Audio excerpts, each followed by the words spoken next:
Story that has been dominating the headlines in the last few weeks. This is with regards to the cash for query scam. Mahua Moitra's parliamentary stint, in all likelihood, is now over. After her abuses inside the parliament and her storming off from the ethics panel and her alleged antics of disguising a broken relationship, Mahua Moitra now basically stands exposed as the transcript of Mahua's sessions with the ethics panel reveal how exactly she remained completely evasive, unwilling to answer and give a clear picture of the alleged breach of national security. Because what we are talking about here, ladies and gentlemen, is India's biggest parliament scam, and one that requires a thorough probe. What we are picking up is that the Central Bureau of Investigation has already begun a preliminary inquiry, this after the Lokpal had essentially made the recommendation. And there is absolutely no doubt about the fact that this essentially requires a deep investigation to shed light on what really transpired yesterday in the ethics panel meet and what perhaps could be the way forward. In a short while from now, we will also be joined by Aparajita Sarangi, BJP parliamentarian. She's also a member of the ethics panel. I believe that she's already joined us. Let's get her. Ms. Aparajita Sarangi is joining us on this broadcast. She's a member of the ethics panel. Ms. Sarangi, thank you very much for speaking to Republic TV. Let me straight away begin by asking you, the transcript that we've also gone through, which is part of the ethics panel report, clearly goes on to indicate that perhaps there was an attempt that was made by the members of the ethics panel to try and reach out to Mahua Moitra, who was largely focusing more with regards to her own personal equation.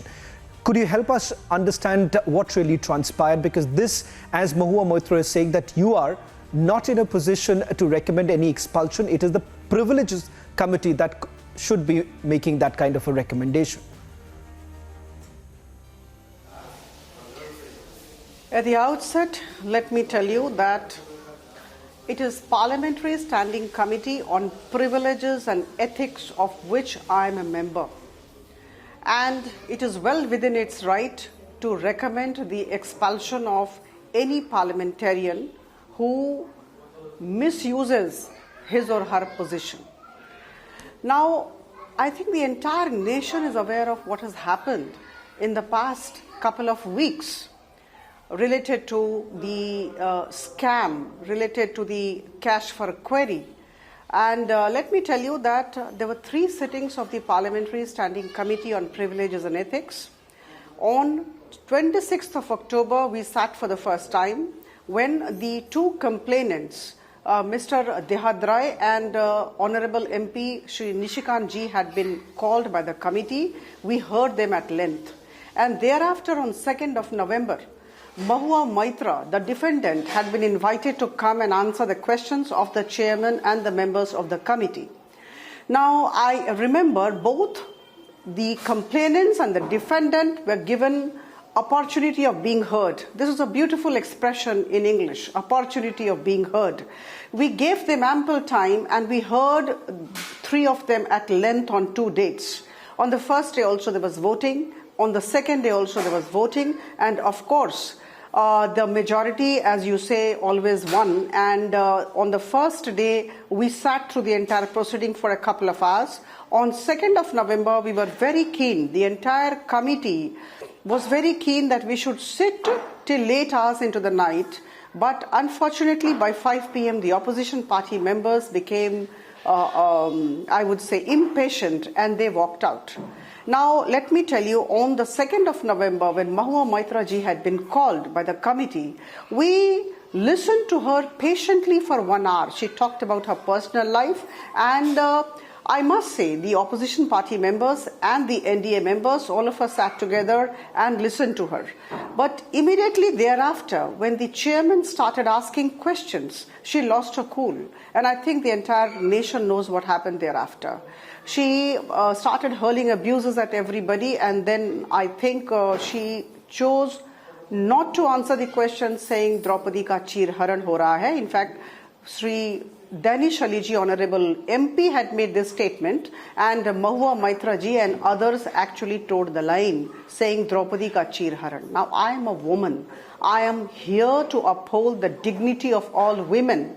So I think if there would have been anything against the, which would have, jeopardized the dignity of women, or would have gone against the position of women, the status of women, I would have been the first to, oppose it.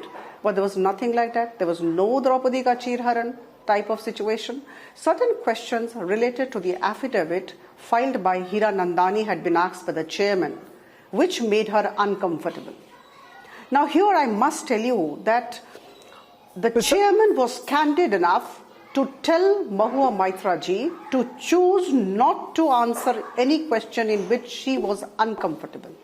And in fact, he was very clear when he said that she could Ms. Sarangi, I just want to get into a little bit more specifics of it. If she wanted so, yeah. Ms. Sarangi, I'm sorry to interrupt you, but I just want to get into some specifics because these are some allegations that Ms. Moitra has leveled. She also essentially talks about the fact that how exactly are you coming to a conclusion that this is a national security issue? She says that almost every parliamentarian basically follows the same very process, and the NIC has not laid out any such protocol with regards to the login IDs. So first of all, it is OTP driven. So how exactly is there a national security allegation that you're leveling against the Trinamool Congress parliamentarian?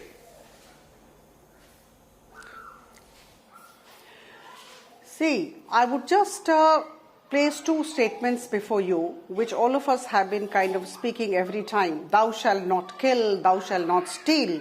Now, these statements are not written down, but they are unwritten codes of conduct.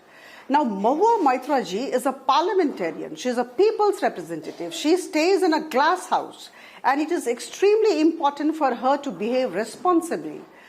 She has shared her login credentials with somebody who is not even in India. He is a businessman sitting in Dubai in UAE. And I admit he is an Indian national, but he has residency rights in Dubai, one. And number two, he has friends among foreign nationals, Darshan Hira Nandani. So to let Darshan Hira Nandani get access to her members portal through the usage of her login credentials is something which is not less than a crime, if I can use that word.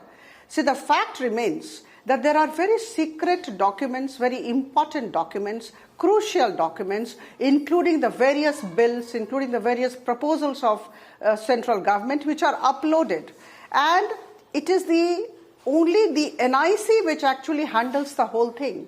And NIC has told all of us not to share the login and password. It's not only for the parliamentarians. It is something which is an unwritten code of conduct. It is known to everybody. She's an educated lady, and she should know the implications of this entire exercise. Now, if a person who is a businessman who has vested interest in India gets into the member portal and gets access to all the materials there, all the documents there, obviously today or tomorrow it may be misused. I mean, let us not be naive. That would be breach of national security. And hacking these days is very common. So getting access to all these secret documents, all the major issues of the government through the members portal, I think is something which is detrimental to the interests of the country. And that is why we have been harping on the idea that it is a breach of national security. So we are making the entire system vulnerable. We have to understand that. Ms. Sarangi, a quick rebuttal to that. She says that there is no laid down protocol by the NIC. But she says that there is no laid down protocol by the NIC. That's what I'm saying. That's what I'm saying. I mean, see, there are 543 members of parliament. I am a member of parliament. I have shared my login credentials with my OST and my private secretary. Now, they are the only persons who are supposed to upload the questions which I approve. And they have access to my members portal. Now, they are people who are being paid by me or the parliament. They are accountable to me. They cannot cheat me. They cannot afford to cheat me. Now here, what she did was, she shared her credentials with somebody who is outside the country, who is nowhere connected with her office. So I think this is something which is contempt of house, which is breach of privilege, and which is completely unethical by nature. And we must admit, and that is why this recommendation of the Privileges and Ethics Committee for her expulsion from Lok Sabha. This I say with a very heavy heart. She has been a colleague of mine. Yeah. Ms. Sarangi, with regards to the bribery allegations, she says where exactly is the money? The question of quid pro quo does not arise. That's one part of the question that I want you to answer. The second is with regards to what happens next. Have you already submitted before the Speaker what is expected in the coming few days? On two aspects, I just want a quick response from you, Ms. Sarangi. See, sharing of login credentials is definitely an unethical conduct. I think every right-thinking person will agree to this. I think nobody is there in the country who would say whatever she was doing as far as, handling her members' portal was concerned was right? Now, number two is exchange of, cash and, taking gifts, etc. The second part. Darshan Hiranandani giving her cash, giving her gifts, and where is the proof? Now here I must admit that this particular aspect will have to be looked into by any investigating agency, and if Honourable Speaker so feels, he can entrust this matter to any investigating agency of Government of India. The money trail of the cash transaction would definitely be unearthed thereafter. But I must admit that there is an affidavit, and I will use the prefix. It is a sworn affidavit. And when an affidavit which has been sworn by Hiranandani says that there has been exchange of gifts and there has been, giving of cash, I think we have to accept that, because that is an affidavit. And the affidavit has been sworn, has been signed in presence of a senior Indian Foreign Service officer, the Vice Consulate of the Consulate General of India in Dubai. So I think to doubt the contents of the affidavit is absolutely wrong and absolutely puerile and immature.